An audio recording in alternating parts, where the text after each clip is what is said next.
Hello, everyone. Welcome to Meteorological Spring. Although it really doesn't feel like it outside, we did make it up into the 60s today, which is just below normal. But those clouds are really making it feel like winter. No lions in sight here in the Big Bend. We're feeling like that lamb outside, jumping into March. It's going to be that way for probably the next week or so. It's not really looking like too much of a change here coming to the Big Bend. Just maybe a sprinkling of sunshine as we head through the middle part of the week, and then we go right back towards those clouds and the rainfall. Let's jump right into it here. Temperatures did get up into the 60s this afternoon, 65 here in Tallahassee, 63 in Quincy. Those clouds were more prominent up towards the north this morning. Look down towards the south, Perry, seeing 67. Cross City down there actually saw temperatures in the upper 60s to near 70 degrees this afternoon. It was a fantastic day down there, although if you head up anywhere north of there, you were talking about all of those clouds and a little bit of that rainfall this afternoon. And then going into the satellite and radar this afternoon, really not really showing up on the big scale factor here. But high pressure was in control across the eastern part of the country, and that's part of the reason that we're so chilly and so cloudy today. I'll get into that reasoning in just a second, but let's put this into motion here for you. A weak cool front off towards the west with a couple of thunderstorms in Mississippi and Louisiana. Much colder up towards the north, actually some freezing rain and drizzle across the mid-Atlantic. Maryland really getting it up there, but for the rest of us, just some light rain and those clouds really sticking around here in the Big Bend. Let's look back through the month of February here. Temperatures were on the cool side for the month of February, just a couple of times where we were up in the 70s, and that surprise there in the 60s here just last week with that low pressure system that moved through. I'll get to that in just a second as well. If you average all of the highs and all of the lows throughout the month of February, we ended up at about 51.3 degrees, which is a little cooler than normal. Rainfall almost right on the spot in terms of rainfall, a little under 4.5 inches here in Tallahassee at the regional airport. We were very chilly across the entire month of February. 17 days were below normal in terms of temperatures, and that includes some days that were about 10 to 12 degrees below normal.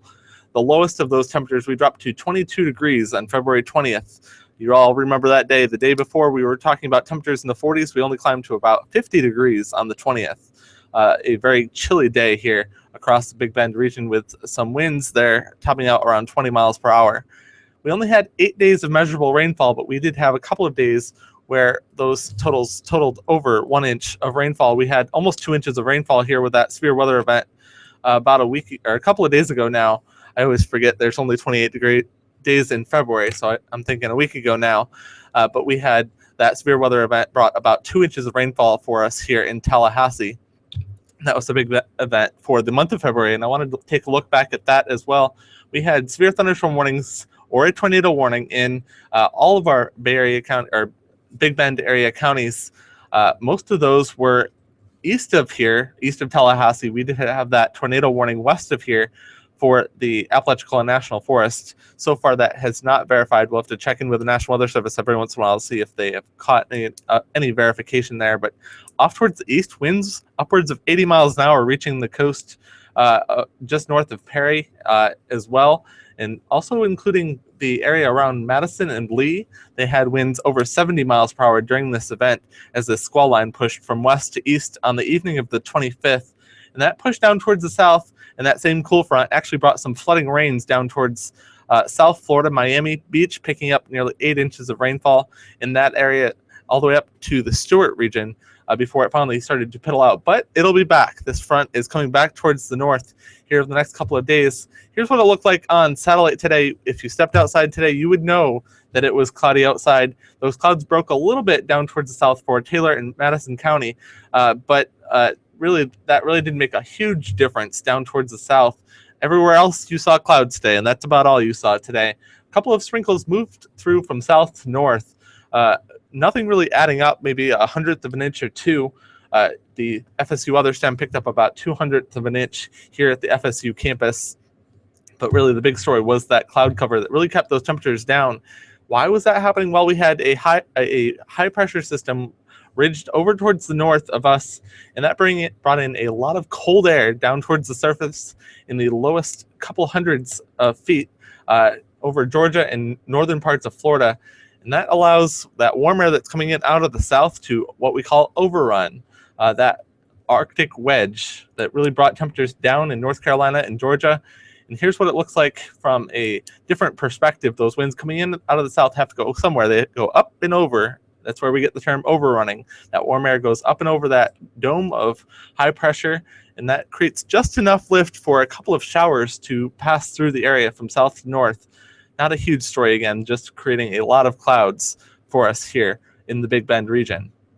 Here's what to expect. That high pressure parked now just north of Atlanta over the Great Smoky Mountains is going to push off towards the north and east. That rainfall is going to stay off towards the west for now. It's going to take a few days to get here, but look at that front down towards the south. That's what actually brought us our stronger weather here just a few days ago, and it is slowly creeping back towards the north. This wedge of high pressure, as it's called, is going to keep that down towards the south for now, but it is going to weaken. Those temperatures are going to start to rebound slowly but surely over the next couple of days. We're going to be talking about 70s tomorrow. Now, how far into the 70s we'll talk about in just a second, but tomorrow we're going to start off with some foggy skies, mainly in patches tomorrow morning. And then as we head into Tuesday morning, I think the fog will be a little bit more prominent, possibly dense in spots. So talking about dense fog advisories off towards our west already. Some rainy conditions as we head into Tuesday. Again, 20 to 30% chance across the Big Bend region with southerly winds returning on Tuesday. And that's going to bring us up to near 80 degrees for some spots here, mainly closer to the coast, where they're away from that stationary front that's going to slowly ride back towards the north. For tonight, though, we're looking at 55 degrees with a 20% chance of rain. Some light drizzle possible, again, due to that overrunning. Foggy conditions could be possible after midnight and before 9 a.m. tomorrow morning. Those winds will be calm, so there isn't really anything to mix up that fog. But tomorrow afternoon, we will be dealing with a little bit of wind, so that fog will be pushed out of our area.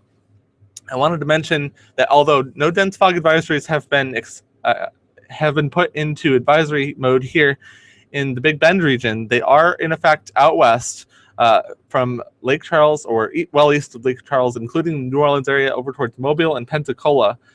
Those visibilities will be lower tonight for those overnight hours, and this is possible that it could be extended towards the east for our coastal counties. Again, I think the bigger risk of fog could be on Tuesday morning, where we'll have a little bit more moisture to work with, and those winds won't be as bad during the overnight hours. Tomorrow, I don't typically talk about confidence with our forecast, but this is simply put a low confidence forecast. If those clouds stick around like they did today, we could be talking about low 70s for the temperatures around the Big Bend region. If those clouds break, however, or if we get a little bit more wind tomorrow afternoon, those temperatures could shoot up to nearly 80 degrees in some of our areas. Here in Tallahassee, I think we could be sitting at 77 degrees if those clouds break and if those winds start to mix the air up and get the fog out of here and those clouds out of here earlier said than done. Again, it could be warmer than this, could be cooler than this if that high pressure strengthens during the overnight hours. We'll have to wait and see on that. There is a 20% chance of a couple of those light sprinkles during the day tomorrow. The next 5 days, looking similar to what we had today, temperatures slowly warming. That high pressure and those southerly winds down towards the south, not the cold one we were just talking about, but another one down towards the south, is trying really, really hard to bring those warmer temperatures up from the south. Temperatures to near 80 degrees. I think the fog and the clouds will be mixing out certainly by Wednesday. 78 degrees here in Tallahassee, some spots getting close to 80 degrees. A common denominator for the middle part of the week, 59 degrees to start with, AM fog, and then we have a cool front move in Thursday morning. Some thunderstorms off towards the north and west. I don't expect too much thunderstorm activity here just yet. The models are not narrowing in on that activity here in the Big Bend, but certainly off towards the north and west. But this cold front will bring us some cooler conditions, dropping us about 20 degrees as we head into Friday, and then clearing out finally for Friday. Then we have to talk about it all over again over the weekend, cooler conditions for next weekend. And I just wanted to bring it up really quick, that time change back towards daylight savings time will start again on Sunday morning at 2 a.m.